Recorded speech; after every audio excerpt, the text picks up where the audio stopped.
Good morning दोस्तों। जय हिंद। मैं यूडीसी आर्यन सिंह आज एक बार फिर पुनः आप लोगों के सामने उपस्थित हो गया हूँ लेकर के एक न्यू सब्जेक्ट जो बहुत इम्पोर्टेंट है। हम लोगों के लाइफ में हमारे बच्चों को ज़रूरत पड़ती है भर्ती के टाइम पे या कुछ बनवाना होता है तो इसके लिए बहुत इम्पोर्टेंट होता है इशू ऑफ रिलेशन सर्टिफिकेट। आप देख पा रहे होंगे इशू ऑफ रिलेशनशिप सर्टिफिकेट। एक कौन इशू करता है, कहाँ से जारी किया जाता है, इसके लिए क्या हमें करना होता है, इसको लेने के लिए इस पे आज हम बात करने वाले हैं।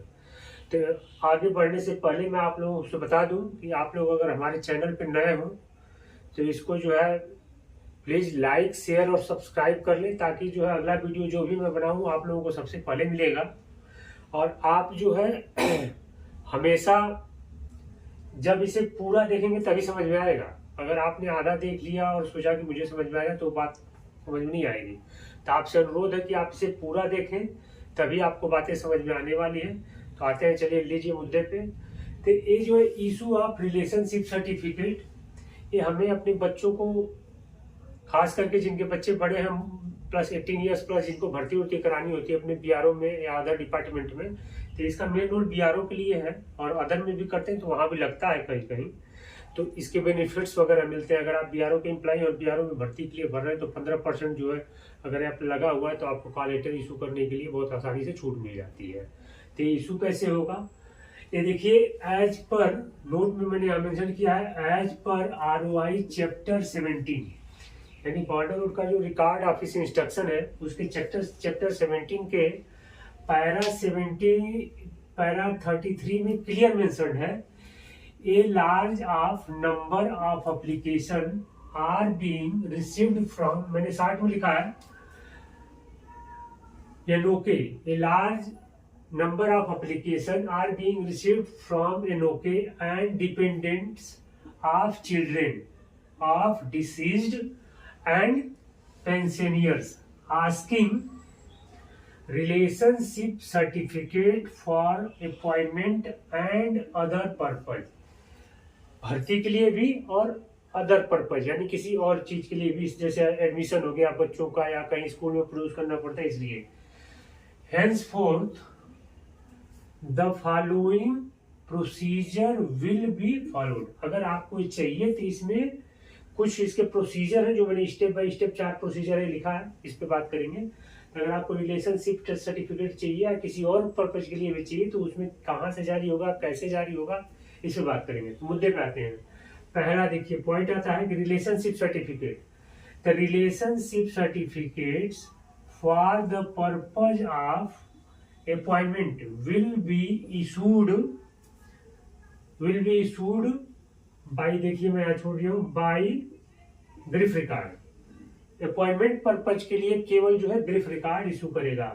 This certificate is to be signed by OIC ER group, यानी ER ग्रुप का मतलब ये है कि आप जिस प्रोजेक्ट में है उसका हर एक का ER ग्रुप है।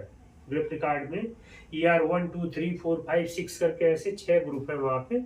तो ER ग्रुप का एक OIC होता है, जो OIC जो है उस ग्रुप का आप एक एप्लीकेशन देंगे, application through proper channel grip record को जाएगी और ग्रिप रिकॉर्ड में जाने के बाद जो आपकी एप्लीकेशन पहुंचेगी तो आपके डॉक्यूमेंट्स वो चीज वेरीफाई किया जाएगा। उसके बाद आपको जो है सर्टिफिकेट ER ग्रुप का OIC साइन करके प्रॉपर वेरीफाई करके फिर थ्रू प्रॉपर चैनल आपको भेजी जाएगी। अच्छा देखिए ये तो हो गई बात, वो साइन करेंगे। अच्छा इसमें उसको बनाने के लिए किस तरह के पेपर का इस्तेमाल होता है देखिए ये भी मेंशन किया गया है। The relationship certificate is to be issued on watermark paper. एक इसके लिए स्पेसिफिक पेपर भी है जो ग्रिफ रिकॉर्ड में होगा, क्योंकि मेंशन किया गया है तो वो लोग इस चीज को मेंटेन कर रहे होंगे। तो वो जो है उसी पेपर पे आपको छप करके मिलने वाला है। इसके बाद इसका नेक्स्ट पॉइंट आता है पॉइंट 3 कि while issuing of relationship certificate this may be ensured that figure of date of birth, मतलब उसके ऊपर इंश्योर करना है कि डेट ऑफ बर्थ बच्चे का श्योर मेंशन हो, reflected in the certificate is put buy transparent sticker tape, यानी जो है डेट ऑफ बर्थ के ऊपर एक ट्रांसपेरेंट स्टिकर के द्वारा चिपकाया होना चाहिए। ये वहां ग्रिफ रिकॉर्ड जारी करते समय इस चीज का ध्यान देगा और वो आपको जारी करके जो है देगा। इसके अलावा जो हम सर्टिफिकेट, सर्विस सर्टिफिकेट लेते हैं स्कूल एडमिशन के लिए बच्चों के, या फिर कहीं बैंक प्रूफ के लिए, कहीं सिम के लिए, बहुत सी जगह इस्तेमाल होता है। तो वो सर्टिफिकेट कौन इशू करेगा? इसको गिरिफिकार्ड ने क्लियर कर दिया है कि for any other purpose other than appointment the relationship certificate may be issued by unit concern at their in. मतलब अपॉइंटमेंट के अतिरिक्त अगर किसी भी अन्य पर्पज के लिए अगर आप रिलेशनशिप सर्टिफिकेट या सर्विस सर्टिफिकेट की डिमांड करते हैं तो आपकी कंसर्न यूनिट ही उसे जारी करेगी। उसको लेने के लिए भी आपको एक आवेदन देना पड़ेगा। आवेदन देंगे अपने कंसर्न अधिकारी, जहाँ पे आरसीसी में, बीआरटीएफ में है, चीफ हेडक्वार्टर में है, जहाँ भी है, तो आप उनके नाम पे एक एप्लीकेशन देना है कि हमको इस पर्पज के लिए एक सर्टिफिकेट की नीड है, और वो जो है वहाँ का आपका डीलिंग क्लर्क उस चीज़ को और पे चेक करके आपके सर्विस डॉक्यूमेंट के बेस पे उस पर प्रॉपर तरीके से डेट ऑफ बर्थ, आपका appointment, present address, permanent address, सारा कुछ मिला करके मेंशन करके आपको जो है जारी कर दिया जाएगा। तो ये था आज का विशेष मुद्दा जो बहुत ही जरूरी है, बहुत इंपॉर्टेंट मुद्दा था। इसी के साथ यह यहीं पे समाप्त होता है। अगर आप लोगों को कोई क्वेरी होगी तो आप मुझे जो है कमेंट्स करके बता सकते हैं, और आप लोगों को कितना उपयोगी है ये अपना प्यार लाइक शेयर सब्सक्राइब करके देंगे तभी हमें पता चलता है। और अगर आप कमेंट्स करते हैं तो बहुत अच्छा लगता है, मैं आपको पक्का रिप्लाई करने का प्रयास करता हूं। तो इसी के साथ आज का यह प्रोग्राम यही समाप्त करता हूं। जय हिंद, जय भारत। मिलते हैं इसके नेक्स्ट वीडियो में, इससे भी कुछ बेहतर लेकर के। मैं सर्च करते रहता हूँ रोज कुछ ना कुछ। चलिए ठीक है, थैंक यू सो मच, नमस्कार।